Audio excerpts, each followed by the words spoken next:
I'm incredibly honored today to talk to you about delivering the Corps of the future, a strategic big bet to position the University of North Georgia as the premier officer development program in America.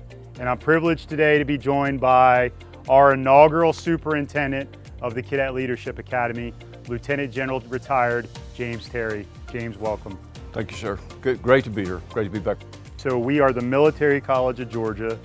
We are one of the 6 senior military colleges and truly the Army Senior Military College.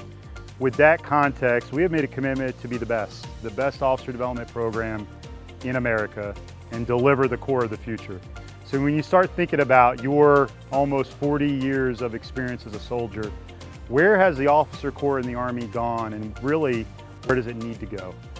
Yeah, the officer corps of the Army when I first came in was really in one of what I call the first, certainly an evolution, if not a revolution, in terms of air-land battle doctrine. And so the Chief of Staff that time decided that we needed to learn how to think as opposed to being told what to think. And so we changed the officer development programs to what they are today, and the non-commissioned officer development program to what they are today. We created it in the crown jewels of training, so we could place all that in a training environment along with the Big 5 capital weapon systems that we evolved back in the 70s and 80s. So from those experiences, I would just say, we're always going to have a need for leaders of character who make values-based decisions. For 151 years, that's what we've done here. We're going to have to develop leaders that understand technology and understand how to embrace it. We're just around the corner from infantry lieutenants having to employ AI and AI-enabled robotics, and then understand the data analytics that goes behind the artificial intelligence that's in those robotics. I would say also the holistic health and fitness pieces that come along with it, fit to fight, especially as we look at things like the Institute for Peak Performance, and understanding human performance are going to be critical, especially as you face the complexities and the decisions that you have to make in combat. The immersive leadership from my time frame came just with the 24/7 exposure that the Corps had. Even though you took the uniform off, you didn't take off the aspect of being a cadet. You know, much like when you do in the real Army, you take the uniform off, but you're still a soldier, you're still an officer, and you're still a leader 24/7, 365. And that's where North Georgia replicates the lifestyle that you'll have in the Army so closely. My experience here at UNG has been quite really amazing. Being here at UNG and being in the Corps has taught me time management and having some self-discipline as far as taking control of my academics, and then just adulting from freshman year to now. And throughout UNG, I've had plenty of leadership opportunities, from being a squad leader to being a first sergeant to now being 1st Battalion's commander. I've found different clubs and different organizations to branch out and better myself as a person in general, not just leadership. I honestly think that our difference between UNG as a whole is we give cadets the opportunity to go try different things, to go out for boards, to work on a memo, which is basically your resume, and learn these life skills that you'll learn as a PL or you'll be doing in the Army. And I don't think you get that at many other schools who are just in ROTC or the other SMCs, because we have civilians on campus. You can go join a club, you can go join a fraternity or a sorority. You can be a regular student, and you can just have a college experience while still learning how to be a good leader and be an Army officer. Speaking about immersive leadership experiences, I was in Taiwan this past summer with the Corps Cadets performing with the Taiwanese Color Guard in their centennial parade in Kaohsiung City, Taiwan. While I was there, I was able to meet with different people from different countries, such as Guatemala and Paraguay, and I was able to connect with them on a cadet level as well as an international relations level. Meeting with these different people has really shaped me as a leader today. I've grown maturely, physically, tactfully. So being here as a cadet while also being a student, we have eyes on us all the time. So even when I'm out of the camouflage, out of the Class Bs, out of the Class As, I hold that responsibility being a cadet here. First and foremost, I'm a cadet and I'm a student. When I hear Corps of the Future, I hear the word growth. You know, Currently, right now, we stand at 684 cadets here in the Corps, and when Dr. Shannon says Corps of the future, I think of 1,000 cadets.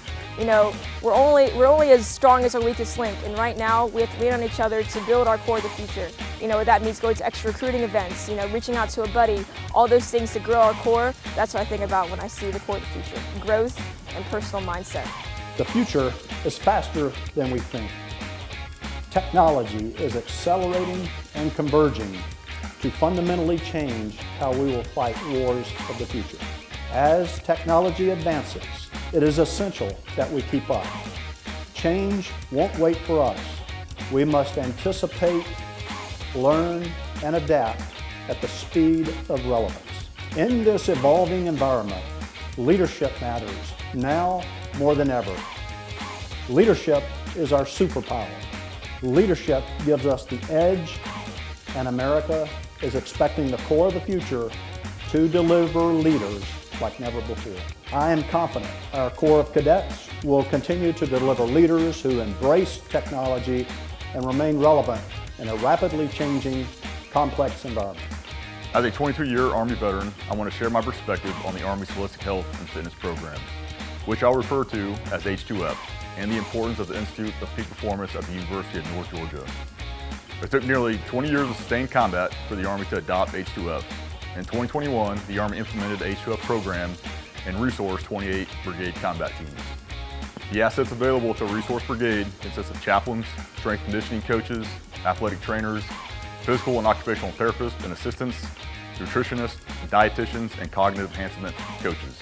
The United States Army Special Operations Command and Ranger Regiment implemented their version of H2F in 2009, significantly increasing special operators' mental and physical fitness as well as keeping them in the fight. This trend continued in 2021. Soldiers are smarter and stronger than ever, and we have significantly less injuries, which can be directly attributed to H2F. UNG's Institute for Peak Performance investment will provide cadets with agency. This investment will not only prepare them for a successful and resilient career in the Army, but also ensure their long-term physical and mental well-being. This reassurance is invaluable in our line of work. The Institute for Peak Performance will help lead the Corps into the future. Leadership in the Corps starts from the first day you get here. As a frog and as a recruit, you'll get the chance to take charge every now and then, be a team leader, be in charge of a couple people, and as you grow as a cadet, the more people you'll be in charge of. The University of North Georgia has more than set me up for success for the future. It sets you up for success compared to other cadets. I knew more when it came to tactics and leadership, but I think being at the University of North Georgia developed me more as a leader than anything. So I'd love you to close us out here, General Terry, on your thoughts on the Corps of the future.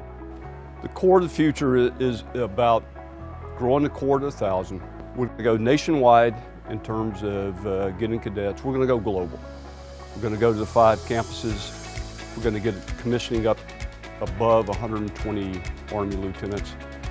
What we do right now with Deliver the Corps of the Future is about direction for the next 20 years, next 2 decades, that really shape the next 150 years for our Cadet Corps, so that we can continue to develop and deliver those leaders of character for our communities, for our state, and for our nation.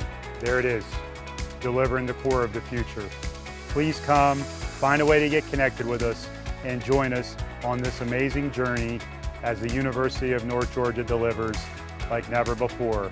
And my question is for you, what comes next?